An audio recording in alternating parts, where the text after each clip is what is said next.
Red. Sorry, Zoom updated, and every time it updates, something goes different, and then I can't find stuff. Today we're doing spatial SQL. This is a workshop that we have rewritten many times. Let me share my screen so that you can see what I'm talking about. That's a lot of stuff we don't need. Come on, Windows. There we go. Um, Pardon me. It's like I don't do computers for a living. Okay. And then, of course, you can't see them, but I have the Zoom controls in the way of everything all the time. Yes, I actually can get rid of them. But I'm not gonna spend time to do that right now.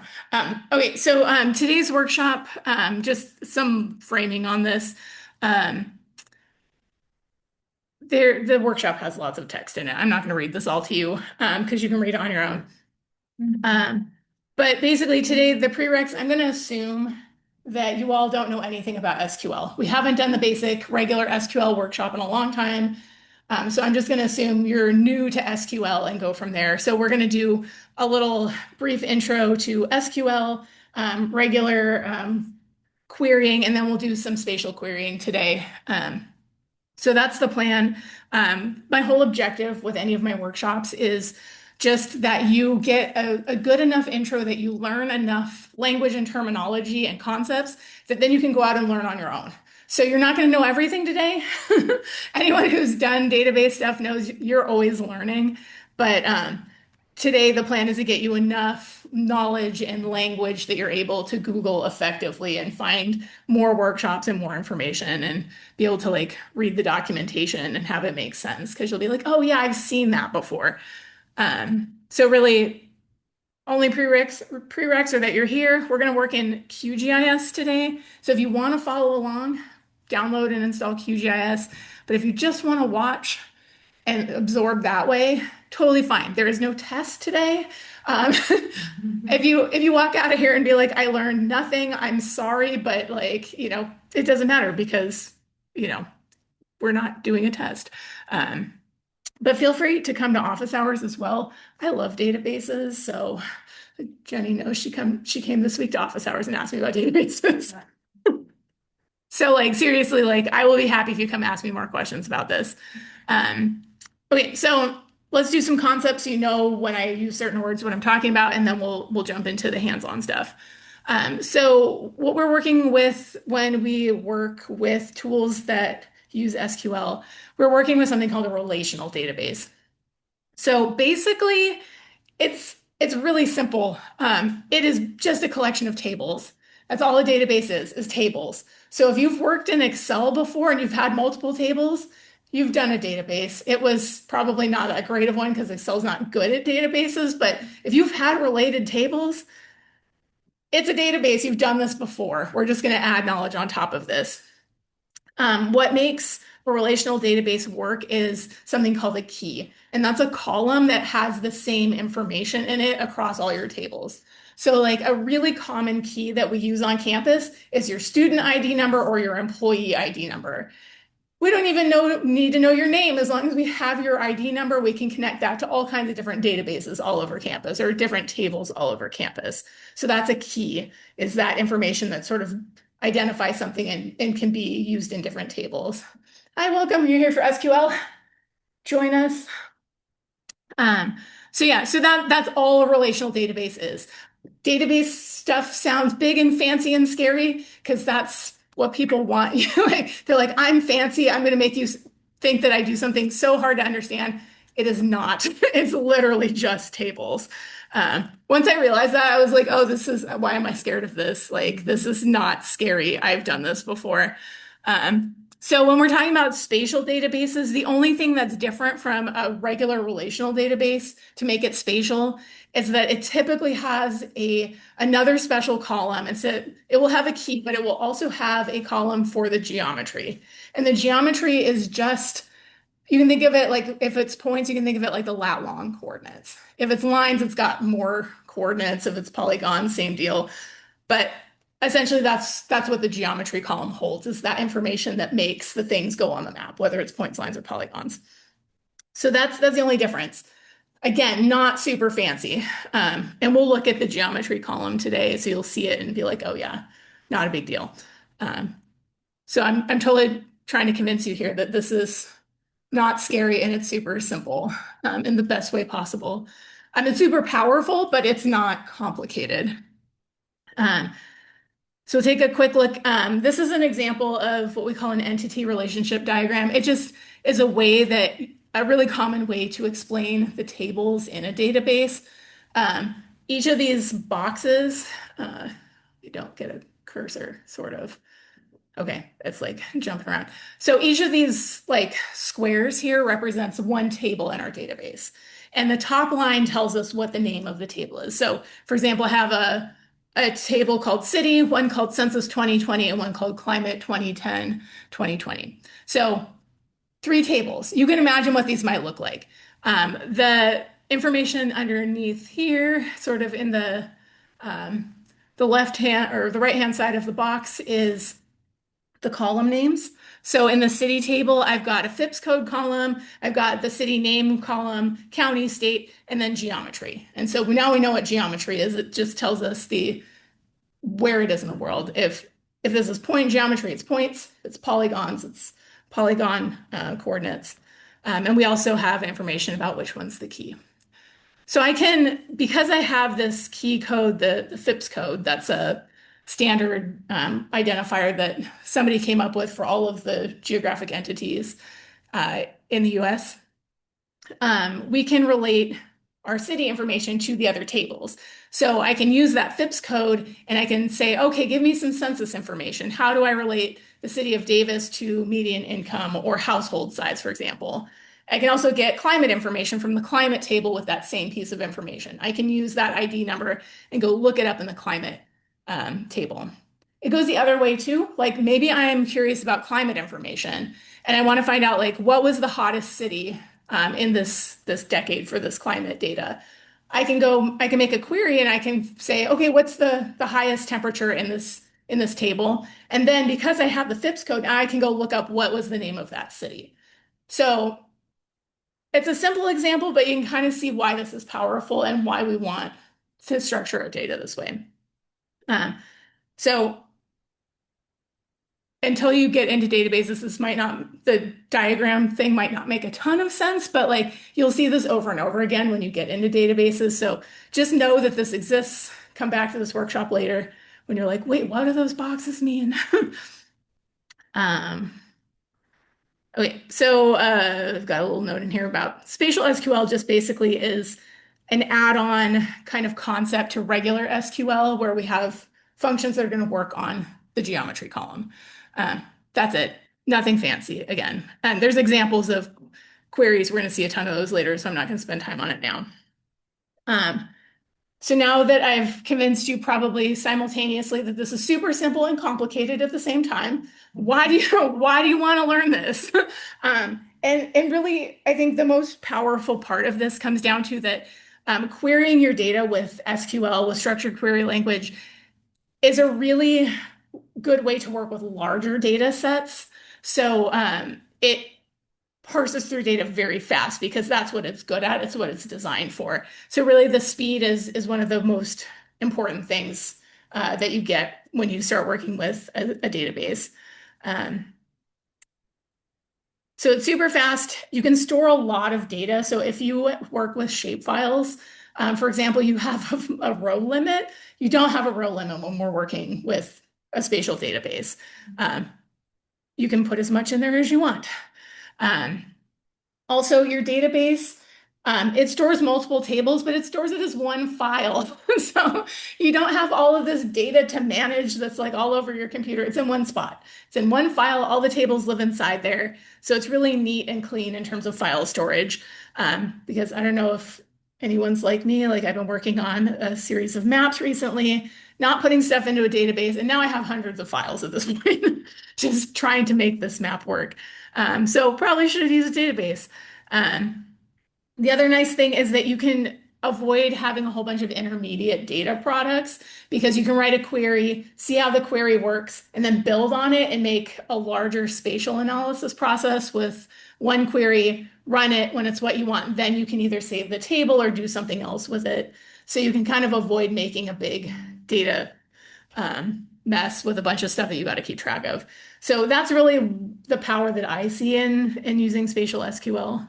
I don't know if Naomi, if you have other thoughts on. Indexes make things go fast, but also spatial indexes make things go really fast. So when you start asking for things near things, you can take advantage of that sort of stuff. Yeah. And some point, you'll talk to systems that the data is already stored in a database and you need a way to get it out. It's not just like whatever you've made.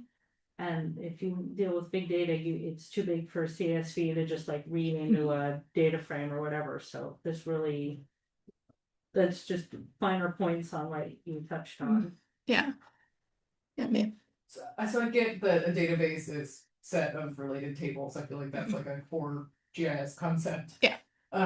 What file type are we talking about? Like, what's the extension at the end of it? Are we just talking about like a series of CSVs, or is it like a specific? Yeah, so we'll see that today. We're gonna load some data into a file, and it depends on the file extension depends on what database tool you're using. Okay. But yeah, so we'll see this process. Okay. If I'm getting it, yeah.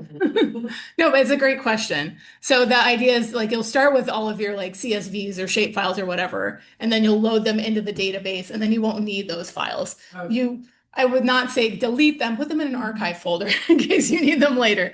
Can also, this also works with file geodatabases that are like the Esri thing, and then like all database systems, really, like you could be talking about, Oracle or MySQL or any of these other like enterprise giant database systems will walk you through with relational data, like your healthcare, all your healthcare. My sister works in healthcare data, Yeah. and they've just got this entity relationship diagram that will make you cry.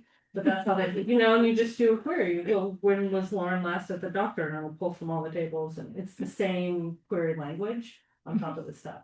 The file geodatabase makes sense. Now I see it. I guess I never made the connection that's a database, even though it's in the name. Yeah, right. Yeah, but I mean you work with it as like one file, so like it probably, and you're not doing querying usually with it like most people don't. That's the way we're gonna do today, so it's reasonable that your brain has sort of separated them.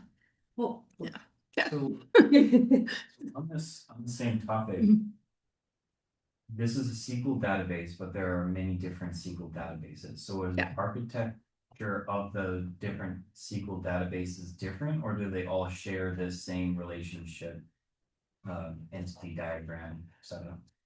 Yeah, so that's the diagram is more of a conceptual thing that you would use to like communicate. It's like documentation, right? So it says not only here is the information in my tables, but here's how they connect to each other. So, but at the same time, a lot of the tools that you would use to work with a database, and I'll show you a list of ones that I made in a minute, but a lot of them have tools that will make an entity relationship diagram for you. So like this is a common way to communicate what's inside your database. I understand that. My question is more focused on the architecture of SQL databases across different versions of them. So are all databases, when they're a SQL database, this exact same architecture? Yeah, so they're all table based. Yeah. And so then all the different SQL languages, do they use the same query type deterministic programming language? Yes. Well, no, we did flavors of SQL. Yeah, so there are like they will all look very similar to what we're going to do today. Not all of the functions are going to be the same across different database types. Functionality will be the same, but the syntax would be a little bit different. I'm not sure I'm not following your question.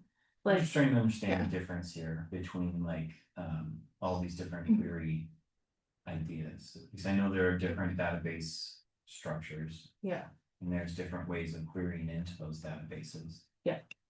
And I so can give you a concrete example if you want, because I just made an entity relationship diagram for my database, and I'm trying to go from a whole bunch of like chaotic CSVs to an actual relational database, and I use Lucid chart, but I think like on a conceptual level, like you can literally just like draw it out on paper if it's a simple database, or you can use something like Lucid chart. And like Lucid chart, like you can draw in all the connections and everything, and then it gives you the option of like, do you want to access this as like MySQL, Postgres, SQL, which is what I showed, or like a bunch of other things. There's like four different things you can choose like the exact syntax. And it's not 100% correct. Because I had to like route that through ChatGPT to be like, why does this actually work with Postgres SQL? And like it was like some quote thing or whatever.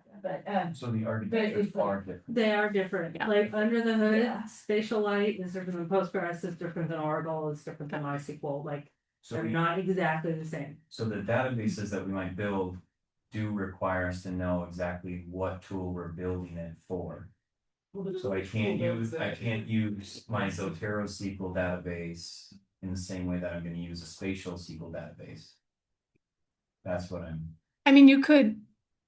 I think these are details you would need to work out as you're like once you have your data and like if you're trying to migrate between two different like database types, like yeah, there will be things you need to do that are different, but I think that's sort of beyond the scope of what we can answer here, and it would be very specific. So That definitely gets more into like the architecture question, whereas the basic structure of your query is going to be the same. The select, the syntax of your query is going to be very, very, very similar across all of them, similar enough that this until you are what she's saying migrating. Like, is this like in R where if you're like working with Terra, or like working with SF, but then you try Terra, it's like same thing, but like, yes, it's like that. okay. Same underlying concepts. The syntax might be a little different, and like you will see like for example, we're going to be working with spatialite stuff today, but like for Jenny who's working in Postgres, the syntax is going to be a little different, and actually Postgres with PostGIS, so that's the geographic extension for Postgres.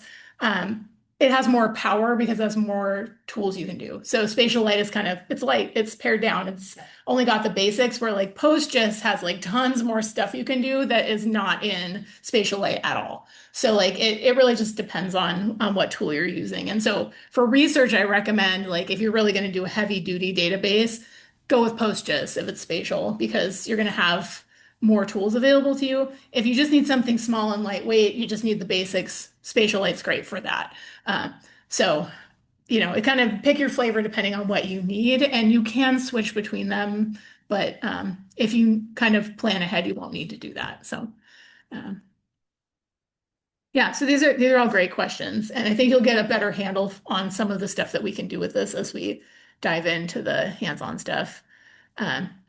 So, a really quick note, I just want to acknowledge that for those of you who are used to a graphical user interface for GIS, this is what I struggled with. And with all programming, I hate that I can't see stuff. I'm super, super visual. I love seeing the results, but today we're going to work in QGIS. So we're going to be able to see the results of our queries really easily. And that makes my personal brain happy, but also just we're going to be learning new stuff today. So if it feels a little uncomfortable, it's okay because it will get easier the more we try. So a little pep talk there. It's okay if it's this is new and different, especially for those of you coming from like a more visual environment. If you've been working in programming, you're probably like, no big deal. I can program and not worry about seeing stuff. It's fine.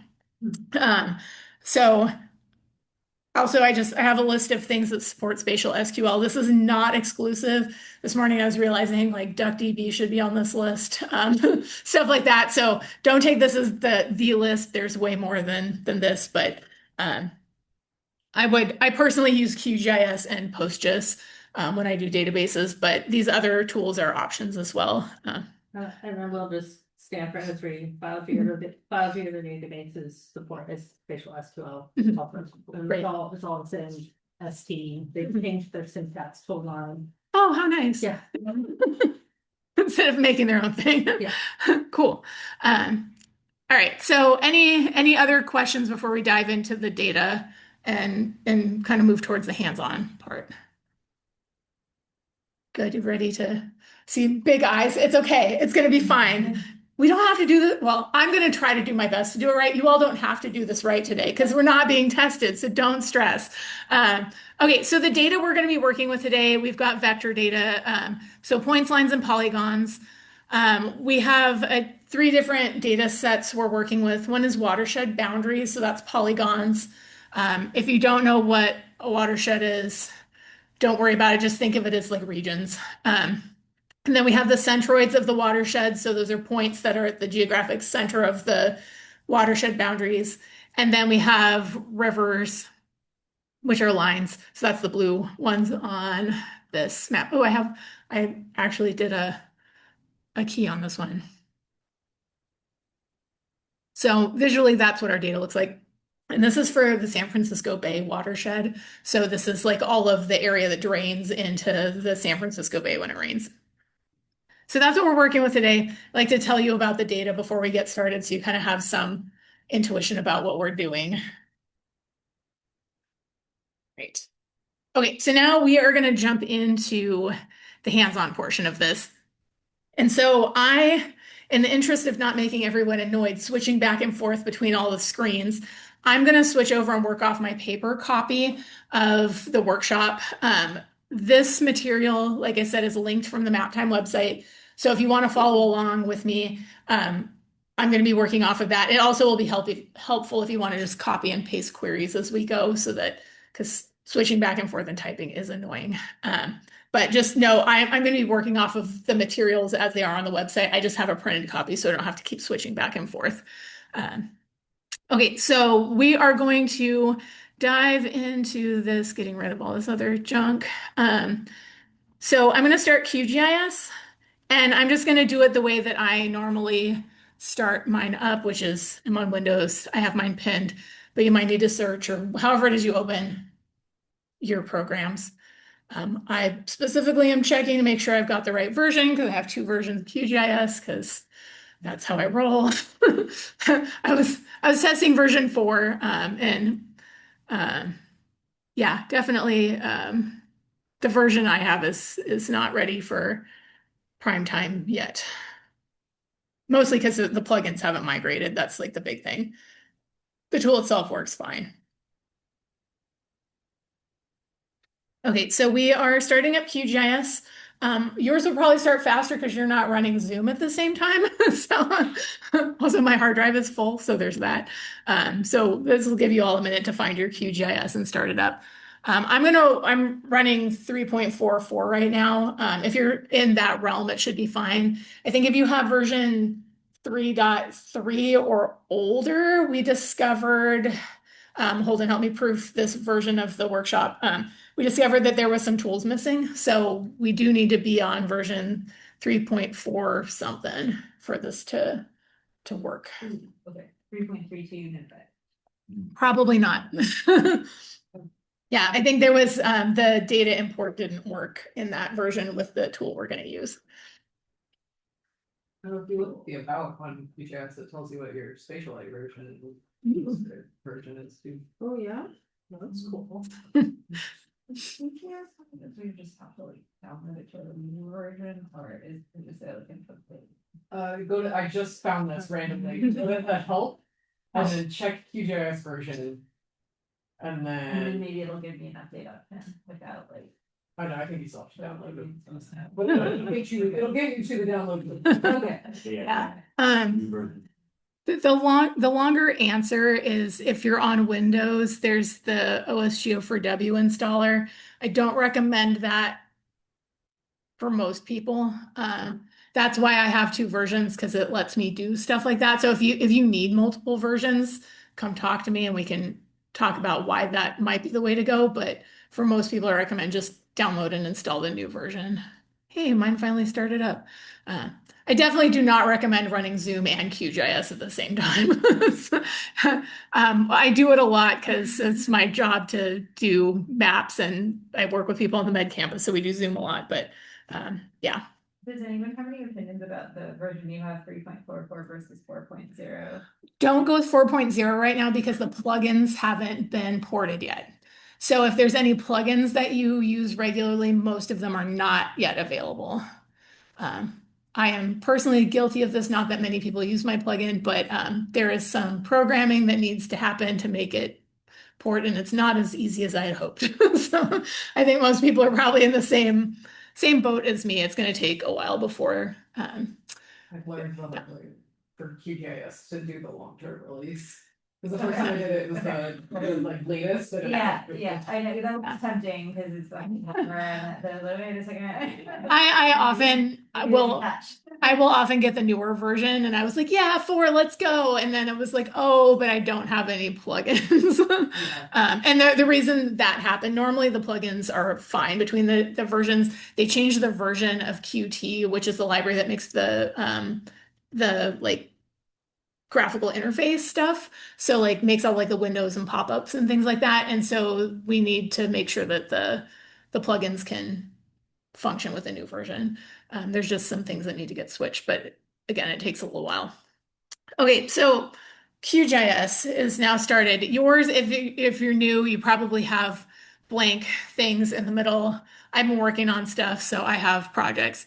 But we're just gonna start um, a new project. You can do that either by clicking on this new project button that looks like a little page with the corner turned down, little dog ear, or you can go to project and then new.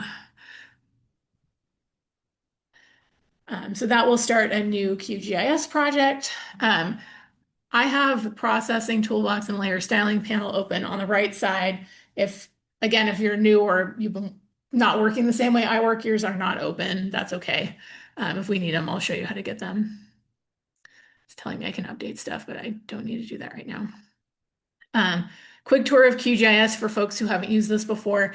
This big open space in the middle is called the map canvas. That is where your map shows up once we load layers. Oh, you have a question? What is that? Hannah? There's the browser panel And the here layers? and the layers panel. Yeah, and we're going to need both of those. If you don't have the browser panel because you closed it or it, for whatever reason, didn't start up with it, we will get that back. Sorry. Because we are actually going to use the browser panel today. So if Where do I try? I'm sorry. Yeah, well- I'm falling behind if I did that. Yeah, okay, and just drag it straight in there. And then your data is in the workshop. Oh, I didn't tell people where to download the I data. downloaded data and I'm sorry, I gotta find. That's okay. That's Open the data. data. Is the GIS. Oh, Yeah, okay, hold on. Yes. sorry, Zoom things. I don't want to hold this up. No, it's okay. It made me realize I didn't. Okay, I was reading the instructions, so I was like, I haven't inputted my data. I didn't mention when I showed you the data, I didn't mention we download the data on the data page of the workshop. There's a box folder. So if we click on that, I'm going to control click on mine so it opens a new tab. You can download all of it with this download button up here in the corner. You don't need to be logged in to Drive to download. But if you click the download button, you can download everything at once. It'll make a zip. Put the zip somewhere where you can find it again, unzip it again to a place where you can find it again. The most commonly asked question in workshops and office hours is where did I put my data? And I do not know. I cannot know. So that's on you. Yeah, so if you haven't downloaded the data, go ahead and grab it and unzip it. And then we'll move on. Yeah, so we have. I thought it was. No. No.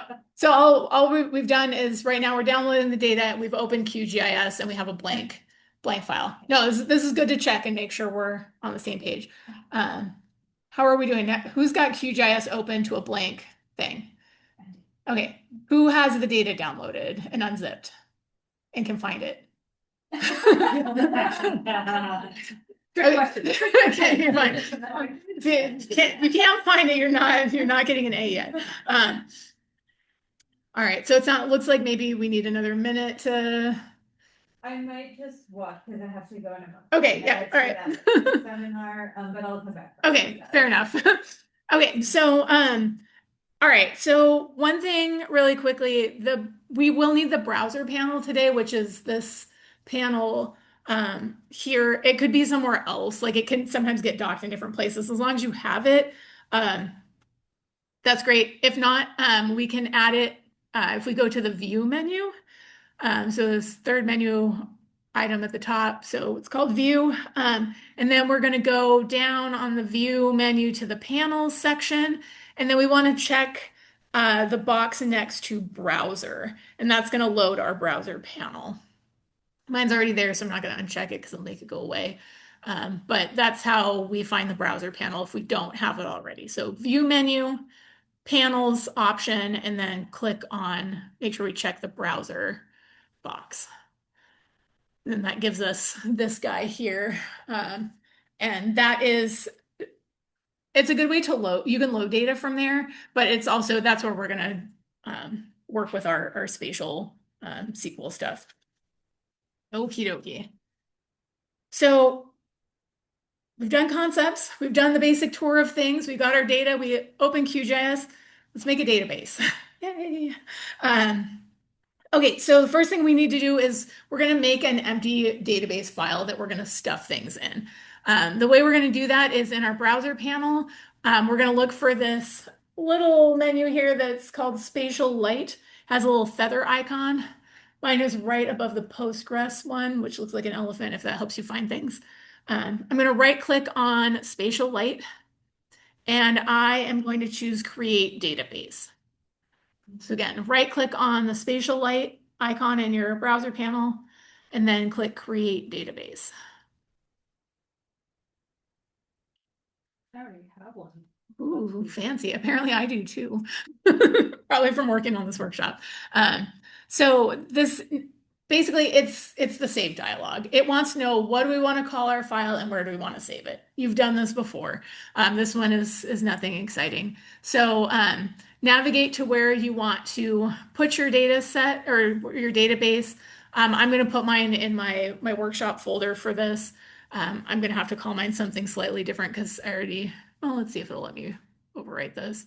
That's probably a bad idea because it might not do it. I'm going to put _tool on mine because I thought I had deleted it, but it did. I guess I didn't. So we're going to call it sfbay, all one word, .sqlite, because we're working in the San Francisco Bay Area, but you could call it whatever you want.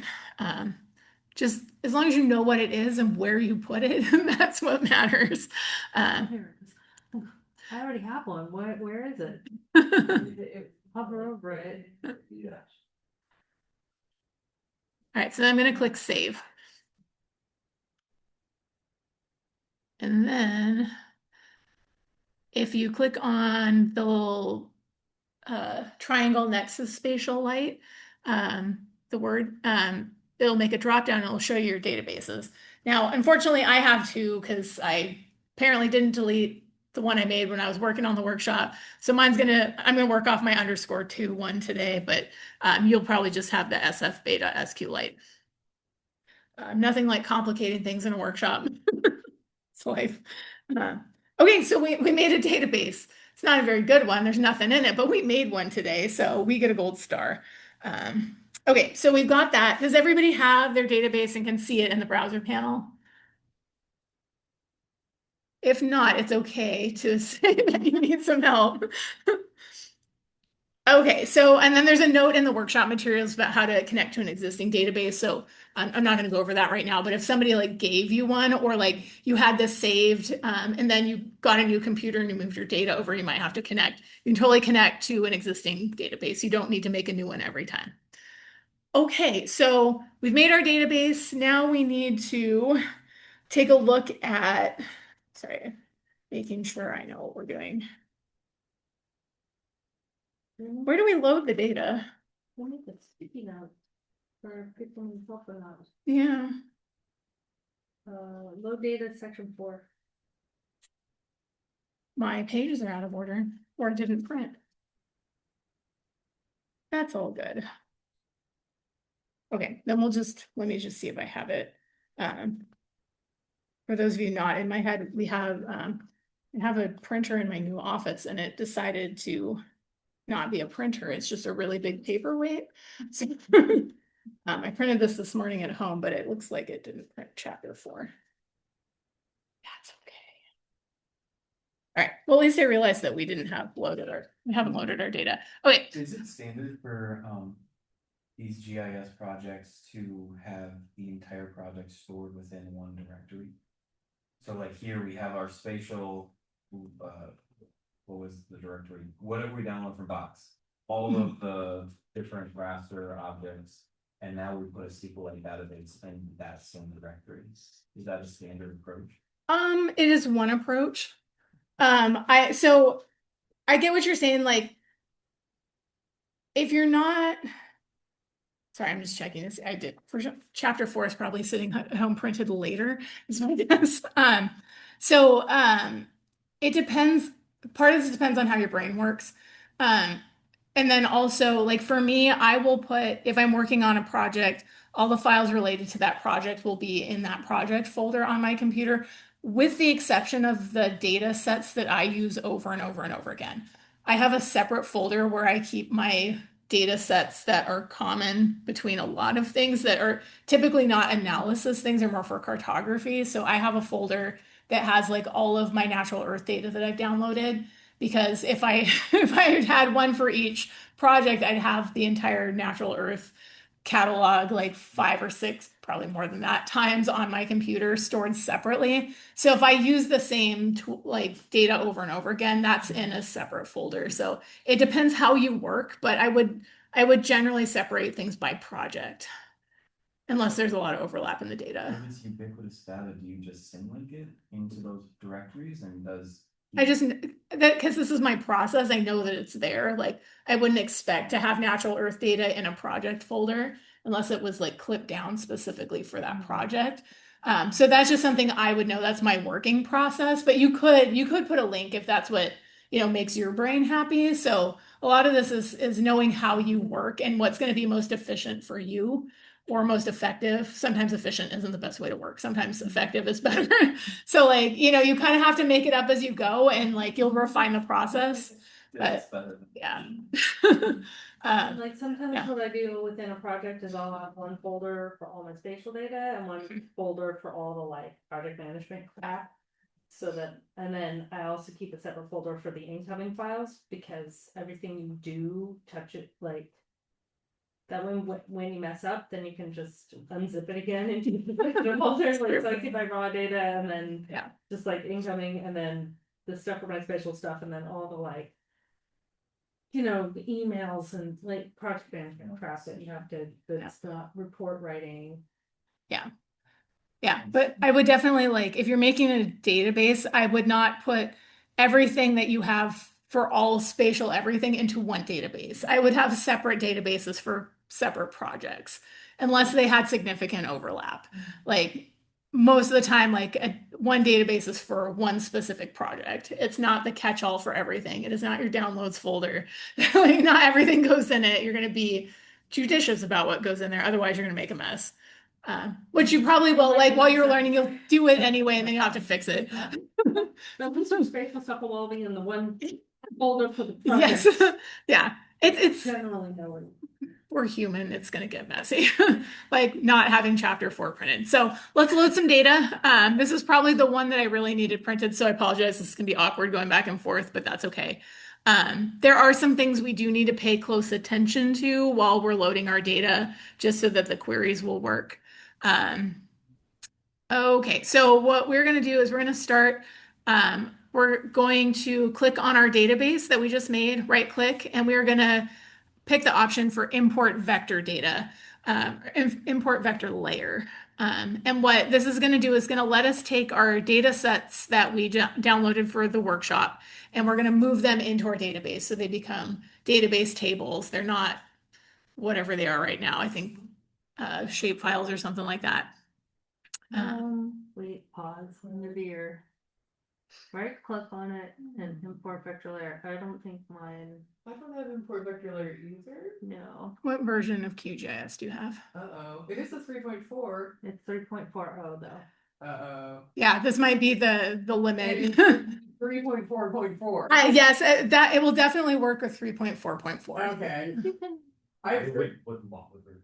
I'll work. I've brought Slava. I've got the one before this one. So yeah, this one is Slava. Oh, Okay, shoot. yeah. I think this was the exact section that I read into. Yeah, I think this is where we Okay. found the problem. I So. like 3.4, but it's 3.4.4. Yeah, well, we should have written it down, but obviously we thought it'll be fine. We'll remember.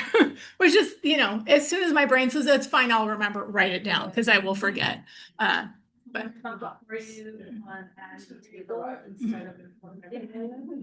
okay, And then applying to do something with the geometry. yeah, maybe We'll try we it. try it, see what I'll happens. try it. Yeah, it's But fine. But we're importing it though, huh? Yeah. So see if it works, but if it doesn't, no worries. Okay, so the first one we're going to add is our flow lines data. So that's our rivers. And we're going to call the table name is going to be flow lines. And we're going to change the primary key. We're going to call that ID. So I'm going to try to remember that. So our source, oh, you know what we need to do first? We should load them into QGIS. I apologize. Close this for a second. I'm sorry. This is what happens when stuff doesn't print. Also, shaking my fist at all the printers. So we're going to load some vector data. One easy way to do this, we can either do it with the browser panel, but my favorite way is to use the data source manager. You can find the button on your toolbar, or you can go to the layer menu. And from the layer menu, click on data source manager. I'm going to pick vector on the sidebar on the left because we're loading vector data. And then I'm going to click the three dots because that is like how to navigate. And now I'm going to go to my workshop data where I stored my data for today's workshop. Well, and now I'm going to pick, these are shape files. So shape files come with an entourage. What we need to do is pick just the .shp file option. And then, so for all of these, there's a bunch of different file extensions. I'm just going to hold down Control and click on all the ones that are .shp. So I've got 3 files selected. So the flow lines and then the watershed points and the watershed SF. The WBDHU, whatever.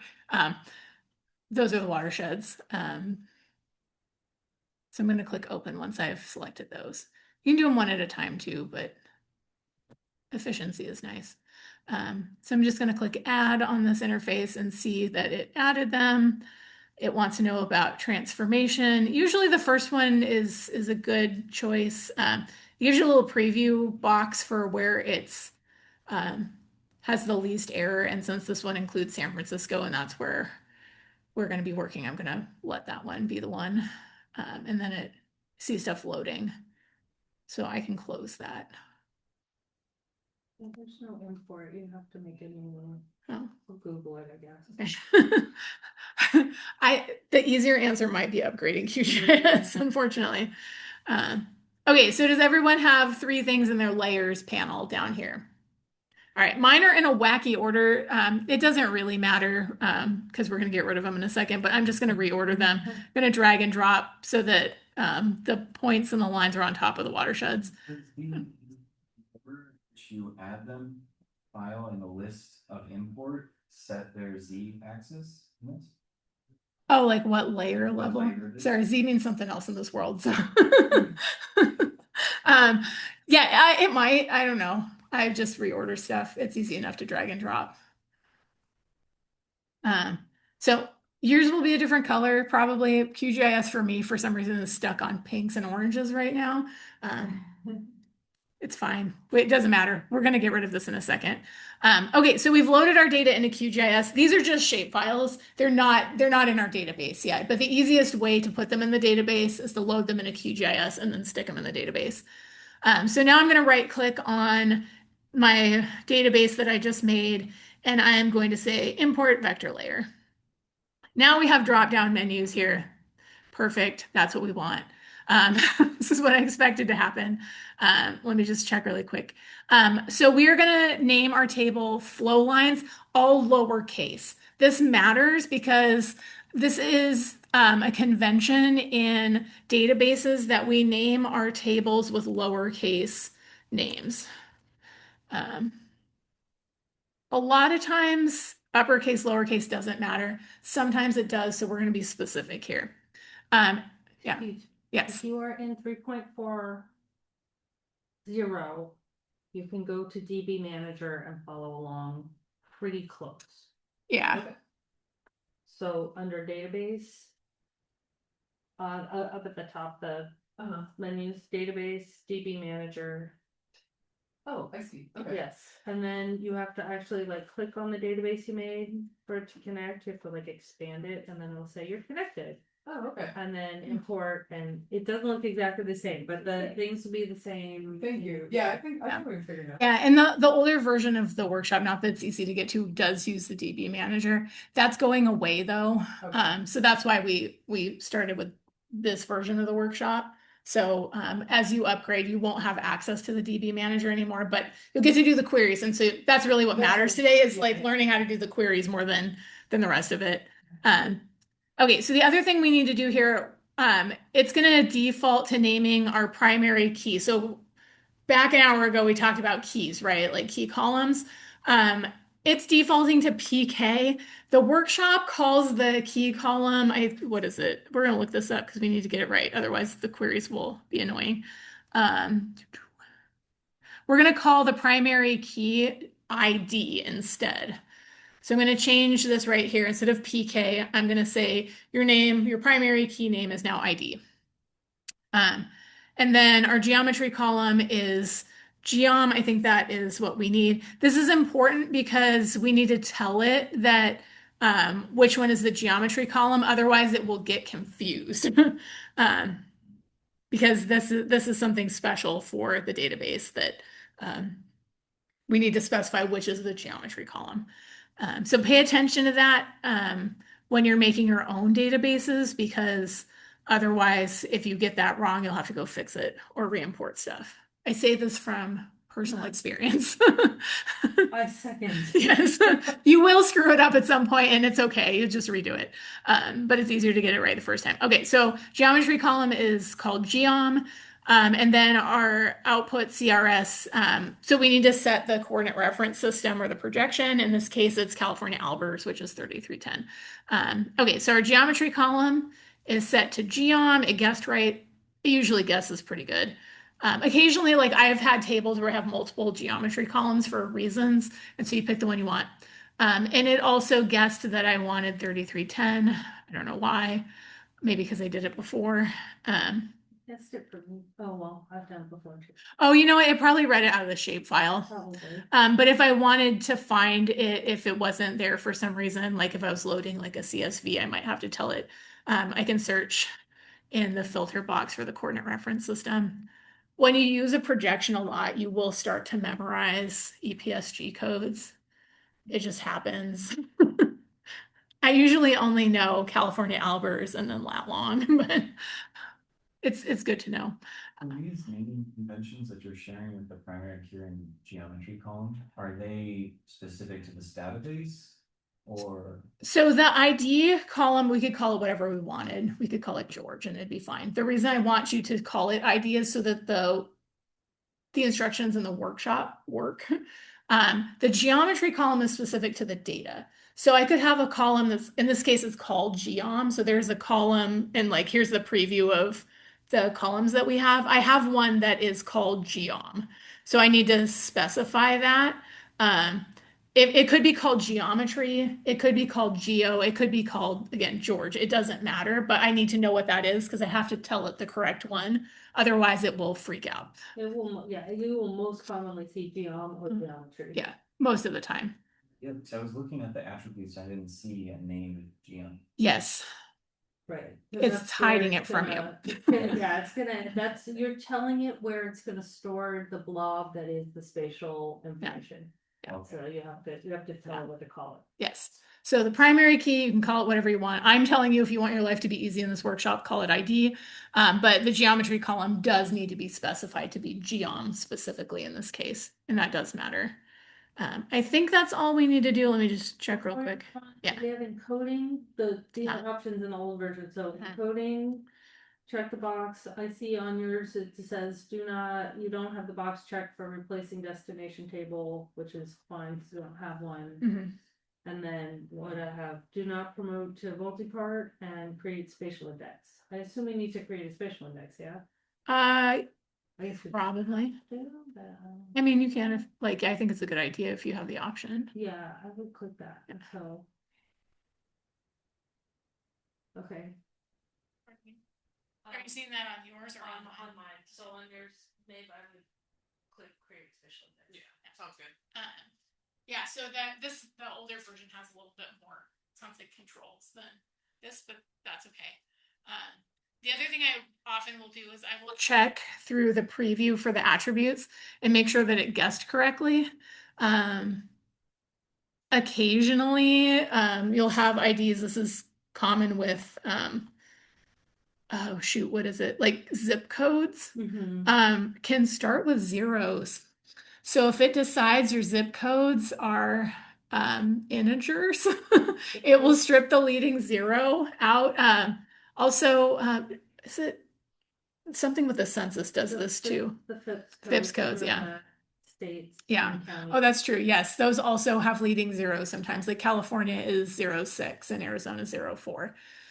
So yeah, so those should be text, as annoying as that is, because those are text labels, and if you drop out the zero in front, it'll be a problem. Is F code, is that FIPS code? No, that's something else. Yeah. Wanted to make sure. Yeah, no, that's a good question. Those are Yeah, I think it's going to be fine for this, but just a word of warning, if you're working with very specific types of data, if you know you have leading zeros, or if you had a leading zero and it disappeared, this might be where. So just a heads up that I would like to have words with someone who decided to have leading zeros. This was decided before computers were a thing. All right, so I'm going to click OK, and so that should be added to our database. And if we click on the little drop down for our database we're working with, we'll see we have flow lines now in our database. I'm going to do what we did before, right click on my database, import vector data. And now we're going to really quickly do the other ones. So let's see, points. I hate having to flip back and forth. You can repeat the process with the other two data sets. Okay, so for our the ones with the underscore points, we are going to call this centroids, change the ID, primary key to ID, and then everything else should be the same. So our data set with points in the middle of the name is the table name is going to be centroids, all lowercase. Primary key is going to be ID. Geometry column is geom. Click OK. Now we're going to do this one more time. Import vector data. And we're going to do the watershed boundary, so the polygons, the one that doesn't have points in the name. And then we're going to call this watersheds. For the table name, ID column is going to be ID and keep geom. Just saying, we are using a GUI. We are, yes. Not so bad. It's not so bad. You don't have to write your whole insert statement. Yes. Beautiful. Yeah. Okay. This makes it's a good way to get started. Because again, the whole goal here today is learn the querying language, and then the setup will be different depending on other things. Okay, so now I've got my database it came with a couple tables in it that aren't geographic. We're going to ignore those for now. So I've got centroids, I've got flow lines, I've got watersheds. Everybody got those? One should be points, one's lines, one's polygons. Okay. I have faith in you. Okay, now we're back to the thing I have printed, which will make everyone's life easier. So now we're going to look at the execute SQL tool, because now guys, we just made an actual database. It has data in there, and it's related to each other, both with the primary key and also spatially. So now we're going to look at some queries. Well, how are we going to get to this? We're going to right click on our database again. Sorry, the database, not on the spatialite thing. And then we're going to pick, instead of we were doing import vector layer, now we're going to pick the execute SQL option when we right click. All right, then we've got this thing. What the heck is this? Looks pretty plain. When I first opened this, I was like, oh Lord, this is too simple. It will get better. I'm gonna pause you right Yeah. there. Uh-huh. The layers, you have it in four that you did. The layers in the map right now are the shape files. We Oh, switched out. should we delete them? Yeah. Okay. How we can delete, so these are, Naomi's got a good point. So let me just close this real quick. The things we're looking at in our canvas right now, these are the shape files. They are not the ones in our database. So those are two separate things. So let's go ahead and get rid of these guys here. So I'm just going to click and drag across my layers panel. So if I click like here and drag, it'll highlight everything. And then I can right click and say remove layer. It doesn't delete it from your system. I know the little icon sometimes scares people because it has a little red thing. It's not deleting it, it's just removing it from QGIS. So we're not looking at it. It's not going away. We can get it back if we want it. And then it says, are you sure you want to remove these? Because I accidentally remove things all the time. And I'm like, wait, no, don't do that. So yes, I do actually want to remove these guys for now. So it looks blank because we're going to be working in our database. We don't need to see them right now. It'll just confuse us later. Thank you for catching that. You can just drag the one from the database out there now. Yes, yeah, we could. Later. So now I'm going to go back to my SQL, execute SQL tool. So I'm going to right click on my database and pick execute SQL. Now we've done that a couple times, you'll remember it. So there's the bonus. So again, this looks pretty plain to start. And like I said, when I first started with this tool, I was like, oh God, like what is going on? This looks wrong. It looks broken. It's not. It's just super simple looking and it will be okay. We're going to write our queries in this blank box. And when we click execute, it's going to preview the table that we make. And so then it's going to look fancier and then I will feel better. So our first,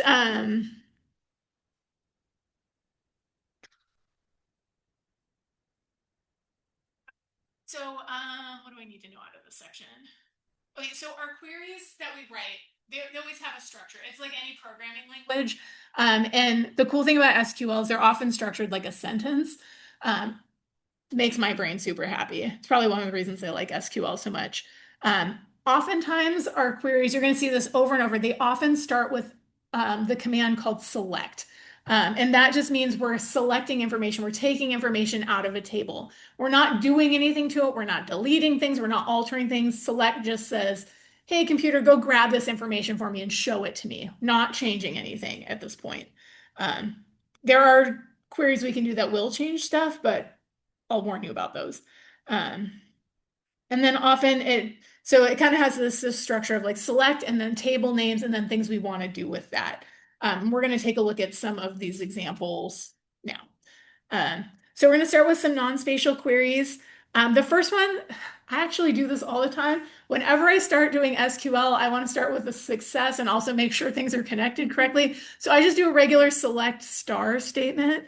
We are going to type in select, super tiny on the screen. I apologize, but again, refer to the workshop materials. So all capitals, select is the word we're typing in, and then star, and then capital, all caps from. And then we're going to look at the flow lines table. And it's giving me a little preview, which is nice because I misspell things all the time. We're going to end with a semicolon. So really common structure to our queries. Start with select. So I'm saying go select this. Star means all the columns, means everything. It's a wild card. From is another important, like it's a reserved word, just like select. So those are both all caps. And then from what table do I want to get it from? In this case, flow line. So now you see why we made flow lines lowercase, because it sets it off and says, this is a table. It's different from the reserved words. Can I type this all lowercase or whatever case I want? Yes, it will work. But I'm gonna try to be good and show you like the proper way to do it. The other important thing is to end with a semicolon. When we're writing one query at a time, it doesn't matter.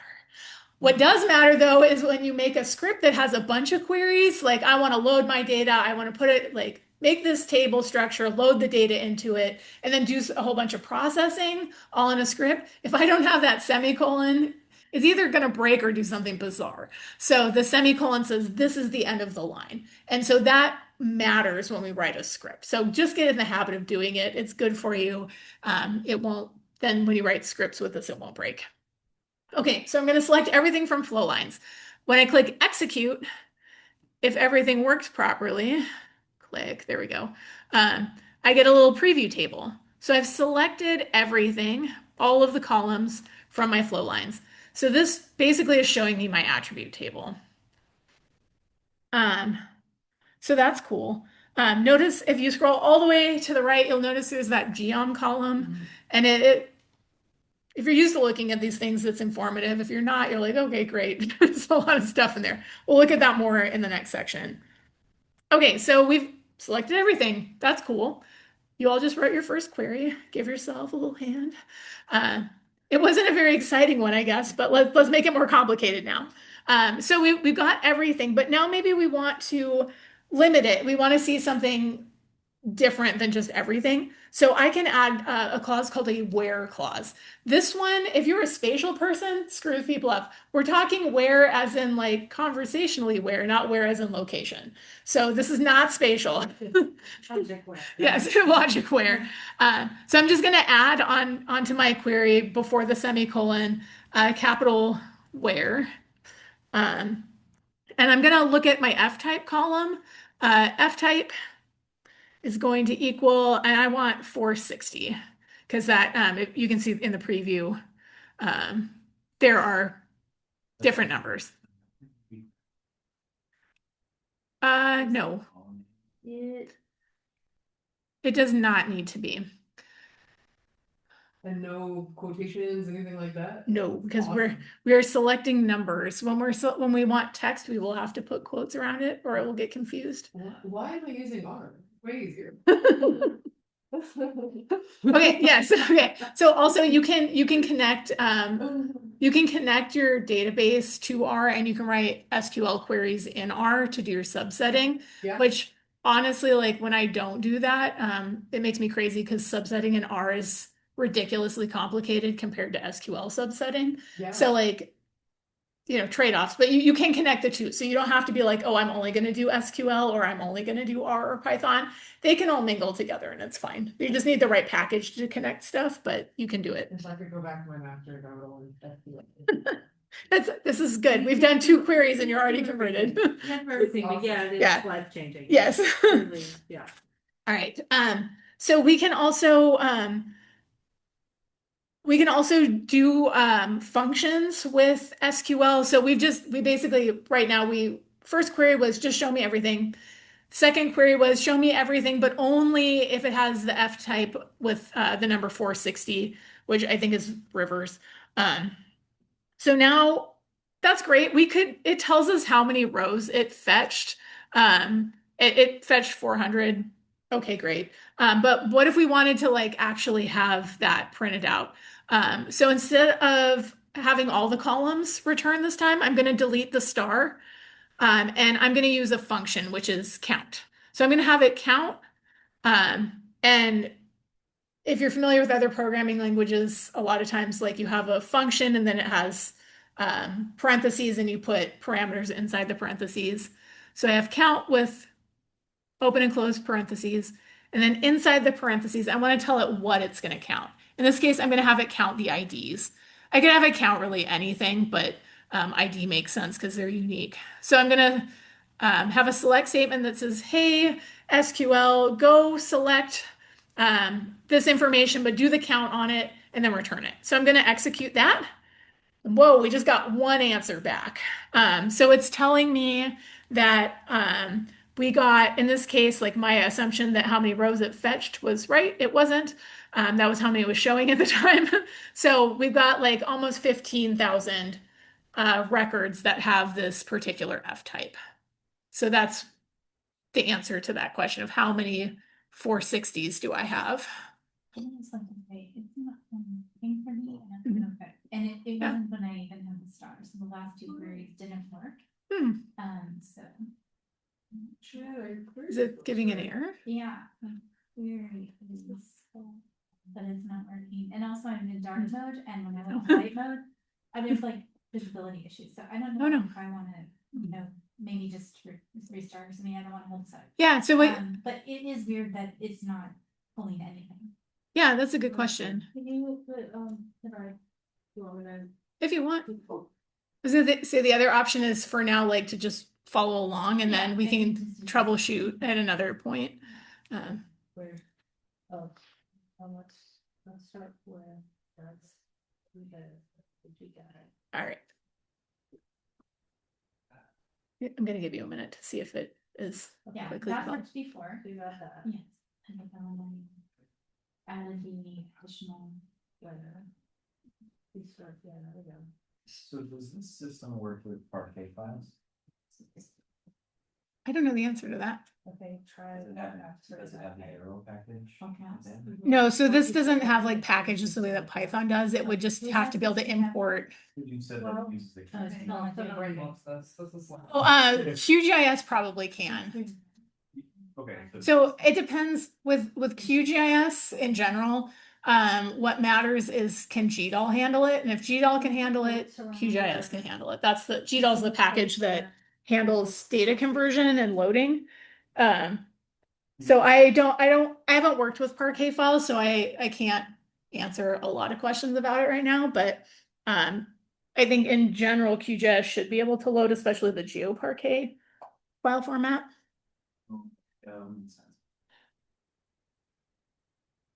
Yeah, it's not. Okay. Is there a way to hit like enter to run the command rather than click execute each time? I don't know. This is a very stripped down like interface. Yeah. Yeah.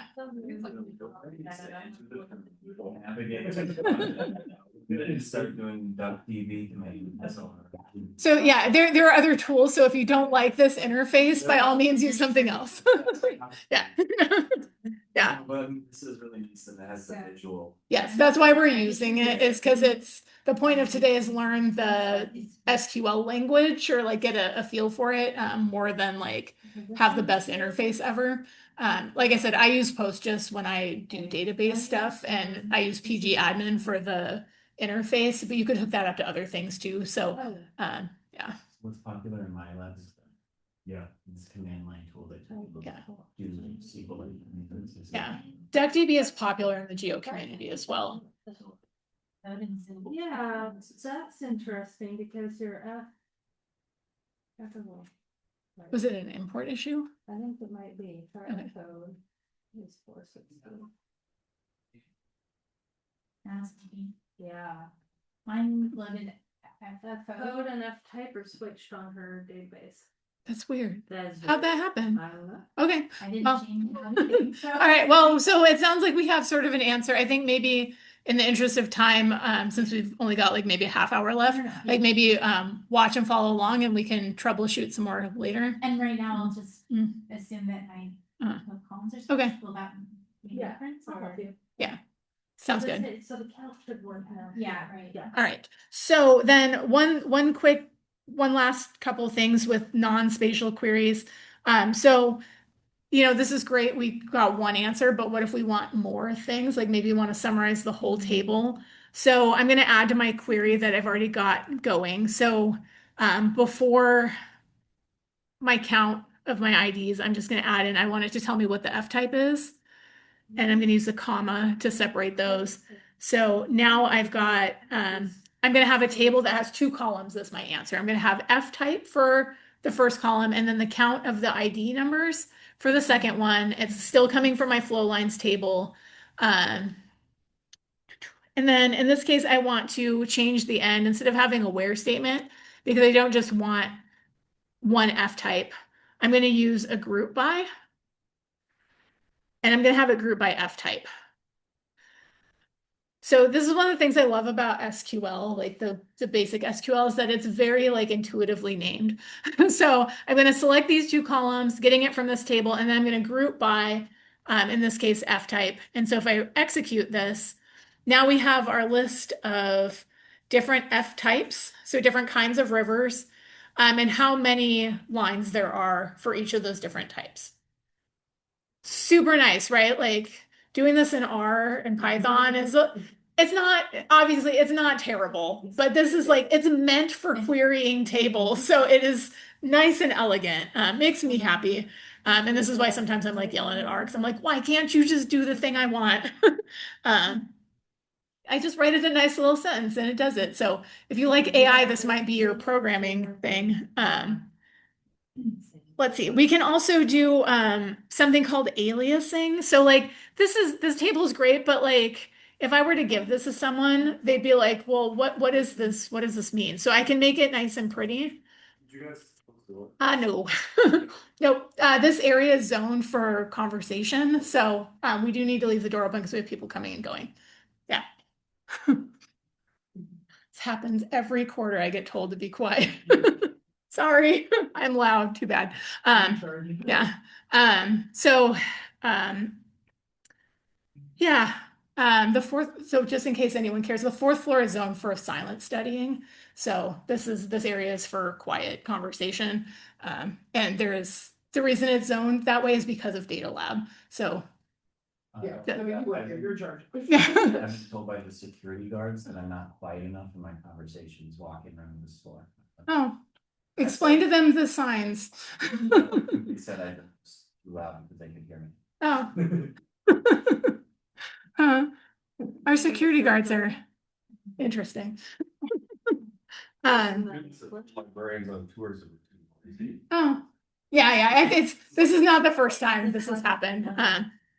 But anyway, so what was I saying? Oh, this table is great for us because we know what we just did. But like if I'm sharing this with like a colleague, they're gonna be like, what the heck does this mean? Like they don't know where this came from. So we can do something called aliasing, where we can tell it instead of having this count ID as the output name, I can tell it call this column something different after you do this calculation. So this is where the as special word comes in. And then, so I have count of ID and then as, and then what I want to call it. So I'm going to call my number of lines and I'm just getting lines, not lies. And then when I run that, you're going to see the name of that column is going to change. And so that's a little bit more human readable. We don't want to put spaces. So to make it more readable, maybe we want underscores instead, but now at least it's sort of more human readable. And that can be really helpful when we have like a bigger kind of maybe nested set of functions where the name is going to be the list of functions that we used. We might want to make that a little bit easier to read and understand. Also, people don't care about white space, so if you like you can write all as one line or you can break them by their big. Yeah. So like sometimes I'll do something like that. Yeah. And if I run that, you'll see it doesn't matter.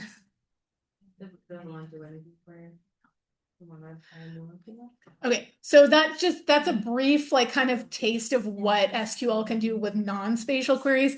There's a lot of other things, but we're doing spatial SQL, so let's motor on and do some more stuff with spatial stuff. Are we good? Let's do it. All right.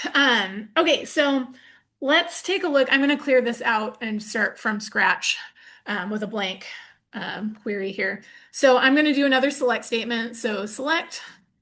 In this case, I want to do a function called st underscore as text. And I'm going to look at my geometry column. So st as text, running that on the geom column, and then from flow lines. So still looking at the rivers. What this is going to do is it's going to look at my geometry column. And instead of being like we saw before, it was like some kind of multi-polygon, a bunch of numbers and all that. It's going to turn this into a human readable text. So I'm going to execute that. Okay, still not cute, but readable anyway. Sometimes the geometry column can be stored as other things besides text, and then this sort of translates it so that we can read it. This is good for troubleshooting. Like occasionally I'll be doing something, I'm like, why aren't you doing what I want? And it turns out it's a multi-polygon. So like California counties are often multi-polygons because we have islands. And that can screw things up. So being able to read the geometry type, in this case, it's a line, multi-line string. So that tells me it's a line. If I thought it was a polygon and then I checked the geometry and it said it was a multi-line string, I'd be like, that's why I'm having problems. And that's not uncommon when people give me data. Something weird is going on and I got to troubleshoot. So looking at the text for the geometry is helpful. So this is our first query looking at the geometry column, which again is the unique column that makes things spatial. Okay, we looked at it. It's not that useful. Let's do something else with it. Let's look at, since we were looking at rivers, let's do a query to find out the length of our rivers. So again, I'm going to do a select statement. Most of these are going to be select. And I'm going to get the ID column, and then I'm going to do another query for ST length. So that's the function that calculates length. Again, I'm going to run that on the geometry column because anything that starts with ST generally needs geometry as its one of its parameters. And I'm going to take that from our flow lines table again. All right, so I should now get an ID column and then a column with the length. All right. So that's exactly what I've got. And again, I could alias this. I could say as length. And that would be cool. And then that would be easier to read. So quick question. What are the units on my length calculation? It's our projection. Exactly. So our projection in this case is California Albers. So the units on that, I believe, are meters. So our units would then be meters for the answer. So we would, to be sure, we'd want to look at the parameters for our projection, and that would tell us what our linear units are. Yeah. So SQL is like database, we're working with attribute tables, et cetera, et cetera. But can it do some of the stuff like when I'm like, oh shoot, what's my projection? Like, is there functions in there that I can say? Yes. Okay. Yeah, I think that's in here. I don't know if we'll get to it. Okay. Oh yeah, next is projections. Good call. So I wrote this, Holden proved it for me, then I fixed it, and I haven't really looked at it since then because life has been very busy. So I didn't remember that, but there you go. These ST commands that you're running, are they specific to QGIS or? These are specific to, in this case, specific to spatialite. It's the type of database. A lot of the spatial database tools have picked up the same syntax and use the same tool. I wouldn't be surprised if they were the exact same tools under the hood, but Spatialite doesn't have as many as like PostGIS does, for example. So it kind of depends on what database you're using, what you have available. So like the logic operators select as from are going to be just part of SQL. Yes. But the specific functions that we're using, like ST-length, yes, would be. That's specific to Spatialite or spatial SQL in general. So far, they're the same as the SF package. Yes, and that is for a reason. Yeah. Yes. They're all super. Yeah. They're Yeah. like, and you can look them all up. Yes. So they are all, it's sort of a family of functions that, Interesting. yes. So when you see that ST underscore in a function in any programming language, they are related to each other. I'm not going to say they're exactly the same because I can't guarantee that, but my guess is that they are, or they're kind of doing very, very similar things for a purpose. Like it's designed that way. Yeah, I forgot that you have ST functions in SF and or. Well, this so far is really fun. What do we got next? Yes. Yeah. So again, I'll skip over the next thing just for the interest of time, but you can do also more group by stuff on this and make pretty tables and build them up. Definitely spend more time with the workshop materials because 2 hours is not enough time. Let's do some area stuff just to prove that you can do that too. I remember back with ArcGIS, there was a time when you couldn't just do area and length. You had to run like some kind of script. So, Yeah. but this is easier. So I'm going to select the column name. I'm going to use the function st area on my geometry column. This, you're starting to see a pattern now, right? How these things work. And then from, I'm going to use my watershed table because that has area. Tab, there we go. Tab complete works. So I'm going to select the name column, the geometry column, running the area function on it, and from my watersheds table. So let's execute that. And so we've got the name of our watershed, as we might have expected, and then its area. So yay us. So these are all like standard kinds of like calculations you might do, in a GIS. You might ask it for the length of your lines. You might ask it for the area of your polygons. So all of that stuff can be done in SQL with spatial data, with just a little line of code. This took you like 2 seconds to write versus filling out that whole dang table interface thing for calculating area, whatever. Not that that's hard, but this is easier.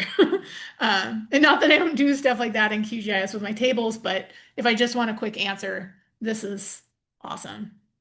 Can I put a little bit of a finer point on what Colton was saying about functions versus these keywords? So Yeah. like the select, the from, the as, the count, group by, those are all SQL statements that you can do on non-spatial data. And then once you want to talk to that geometry column and ask specific questions, area, length, distances from things, that's when you need to start looking for functions, and then the functions talk to that blob. So it's kind of like two separate. So if you're just dealing with your tables, you can do any of the SQL stuff, and that's like where any tabular data, and then once you get to your geometry, it doesn't work to just say count because it doesn't know what it's talking about. It's a binary log object, which is blue blob. So the just want to just emphasize those different things that you can do when you talk to the column. You need a function. So that was a good. Yeah, excellent point. So the next part of the workshop does deal with projections. I think in the interest of time, I'm going to skip over that, but it's a good place to look at. Like, it talks about how to set a projection. Like if it was wrong, like you put in the wrong one and you realize that, you can fix it. You can reproject. So if you had, for example, we loaded our data as California Albers, but you needed a different projection because you needed a projection that preserves a different property than California Albers does, you can do that. There is some sort of think of it as like extra hoops to jump through. Once you change the projection, you have to update some tables that are sort of under the hood tables, but this runs through how to do that. But in the interest of time, I'm going to skip that and skip over to the spatial join section so that we can do a little bit more of the like spatial analysis kind of stuff today. So a spatial join is a situation where we have two data sets that are spatially coincident, so they sit on top of each other, and we want to get information from one of those layers into the other one based on how they overlap. So, for example, what are we doing in the workshop? Okay, so we can figure out the question we want to solve with this query is for each of our rivers or flow lines, we want to figure out what watershed they belong to. So in this case, we can write a query that does that, and we're going to do a join. And this query is more complex than the ones we've been doing. And I think that's kind of fun to see how we can kind of build things up. You're just coming and staring at me. We'll be done in half an hour. It'll be fine. Okay, so again, select statement. Starting with select, and we're going to select. Okay, so we have two tables we're going to be working with here. So we have our flow lines table and our watersheds table. If I just say I put like the name column, I just said give me name. If I'm working with two tables, it's not going to know which table to get that from, so I have to specify. And the way I do that is I name the table name, so flow lines, and then dot. And then after the dot, I put what what column I want. In this case, I can say dot star, so I get all of the columns. So flowlines dot star says, give me all of the columns from flowlines. And I'm going to put a comma because I also want to get information from my watersheds table. So I'm going to do watersheds and then dot. In this case, I just want the name column from my watersheds. I'm going to alias that and say as, this should be caps, as, and I'm going to call my watershed name column. I'm going to say, call it watershed underscore name. So what I'm going to have when I run this, we're going to add more stuff to it, but the resulting table is going to have all of my columns from flow lines, and then it's going to have one additional column that has the watershed table's name column, but the name at the top of the column is going to be watershed underscore name. So that's what I've built. And now I have to tell it like we did before, like we did select star from table, right? So we've got our columns. Now I need to tell it from where. And I can put this on another line because like Naomi said, it doesn't care about white space. This is why you need the semicolon at the end. So select these columns from our tables. We have to tell it what tables. So we know that already. We need flow lines and we need watersheds, which, duh. But that's what it needs to know. And now if we did this, it wouldn't be able to do the query quite yet because we need to tell it how to match things up. In this case, we're going to do a where. Again, this is a comparison, not a location. However, we're going to put a location in it. So just to muddy those waters, I'm going to use stcontains, which is another st function. And stcontains is a comparison, a geometry comparison where I have, in this case, I've got watersheds and then I've got rivers. So if the river is contained completely inside of my watershed, it's going to say, okay, that's a match. So stcontains, I want watersheds, geom, and then comma flow lines. And the reason I know that, and I need the geometry column from that, and then semicolon. And the reason that I know how stcontains works is I went and I read the documentation. So just like R and Python commands, SQL, Spatial SQL has documentation that says, okay, here's what the parameters are for stcontains. Here are the things you have to provide. So I don't have to know this. I can go look it up. And probably I would figure out what the commands were by doing a Google search. So it's not like I'm some sort of genius. I've memorized all this. I just Google it and find information, or I'm reading the documentation books and seeing like, oh, like stcontains sounds like something I want. And I'll go read about it and be like, yeah, that's what I want. Okay, so let's run this and see what we get.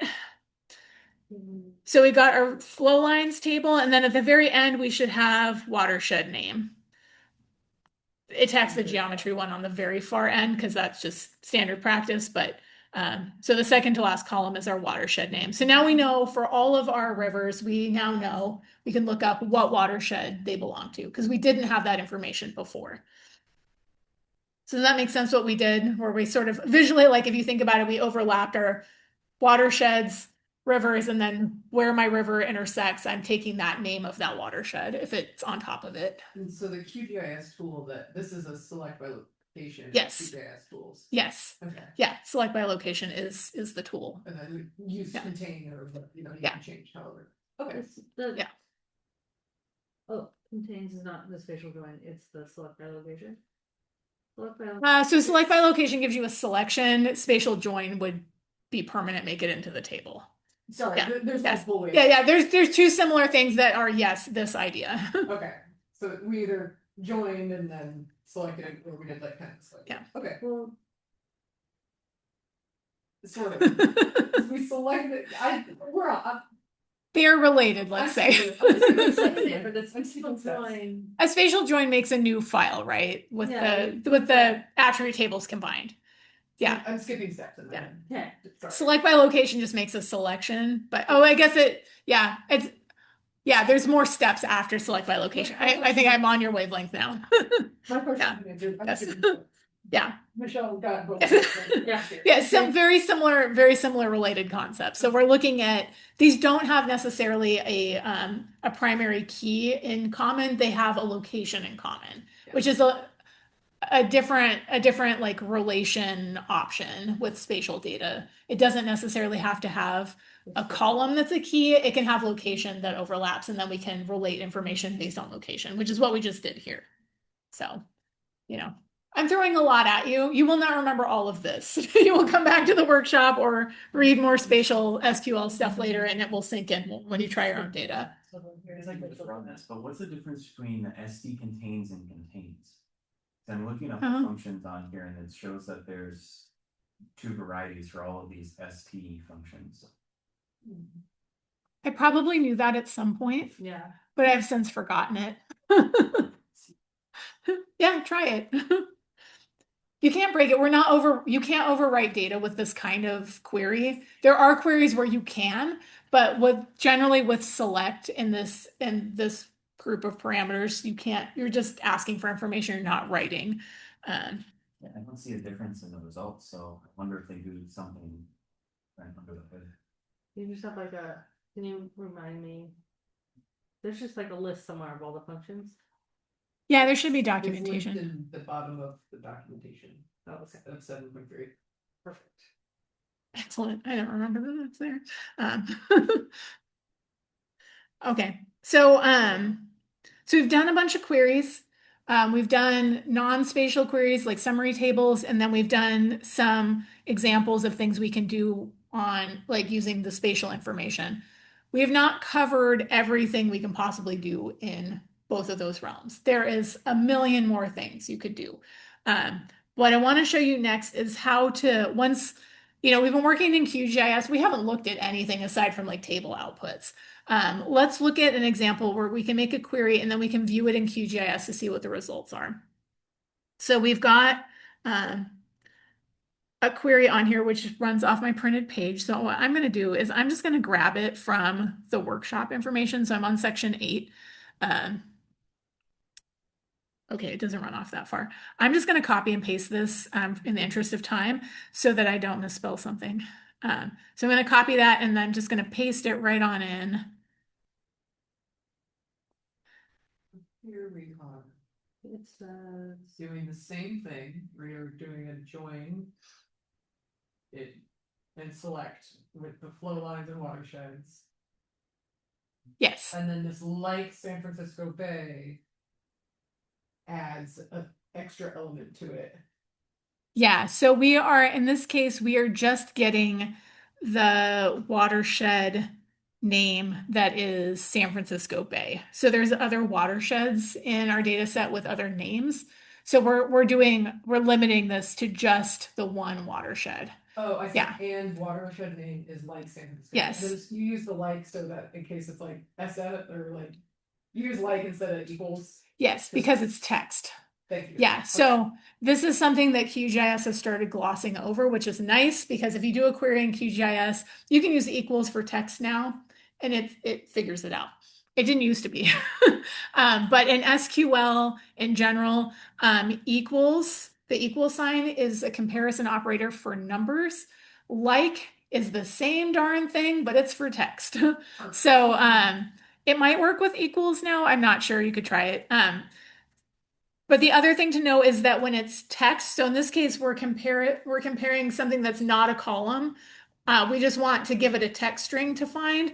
That has to be in quotes. Otherwise, it will interpret it as a column name or something else and it will break. So in order to say, like, just look for this word, in this case, this string, San Francisco Bay, we put that in quotes so that the interpreter will understand that that's just a string to look at. It's not a column. It's not something that's in the database. It's something external that we're telling you to look at.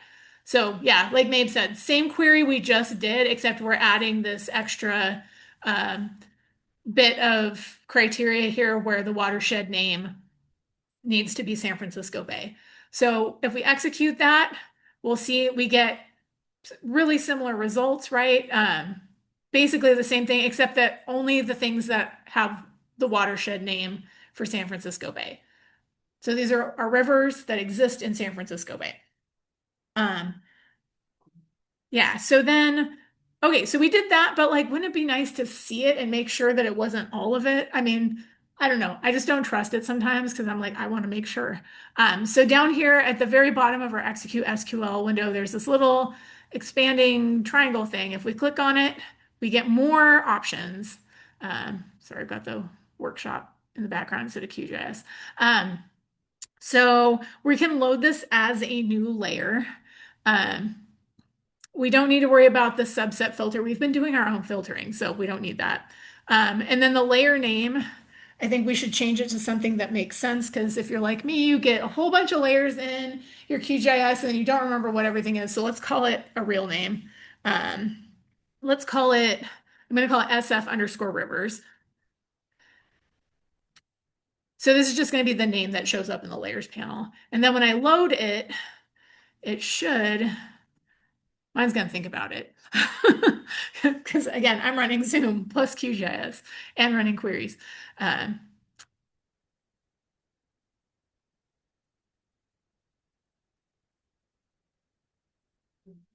it did. Oh, no. Why did it not? Did everyone else's not show up? Mine showed up in the You table. have to click that's the geometry column, I think. Oh. Yeah, you do. Oh, we have to click this checkbox. Yeah. Thank you. Sorry. Sorry, I'm gonna remove this guy. Say, Someone's got to keep me on track. Well, good to know that you saved the Yeah. table too. Yeah, no, that is true. If you don't need the geometries, which honestly, like a lot of times, like I mentioned, I work with folks at the medical center a lot, and I'm doing the spatial analysis stuff, but they don't need the geometry things. Like it will just make the file really big, and they're not doing spatial analysis. So a lot of times I'll cut out the geometry column before I send them data back. But the key was we forgot to check this checkbox next to geometry column. And then tell it what the geometry column is, which in our case is geom for all of them. But like I said, I've had tables with multiple geometry columns because why be simple? So I'm going to click load layer and cross my fingers that it loads what I expect it to load. Hey, rivers are showing up this time.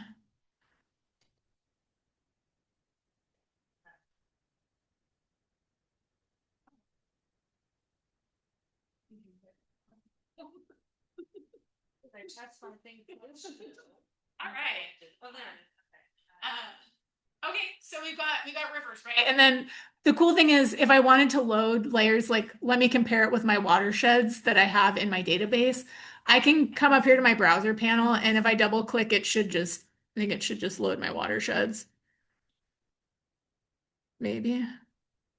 Someone let me know if it works for you. Because mine's being slow. Mine just froze. Yeah, mine's being This is like 2 weeks ago with the workshop where everything just stopped working and we said, okay, we're done. But ideally, like you can add it from the database and it will show up and then you can compare and be like, oh, look, it's just the corner of my area. But so we can actually see our query that we made, which is super nice. And then we can also we can do stuff with this now. Like we can use the layer styling panel, for example, to style this. Oh, I've added my watersheds twice. That's special. What is it warning us about? Layer source could not be found. Oh, that's weird. Do we just need to?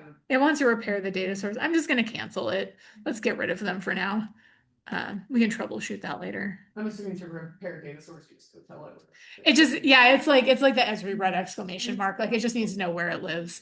I don't know why. Like we're literally telling it where it is, so I don't know why it doesn't know. But like I can change this and I can do like categorized, like all the stuff we do in the cartography workshop.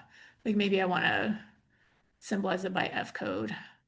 But anyway, the point of me showing you this and it's being slow on my computer, but is that like this is a query. This isn't a file.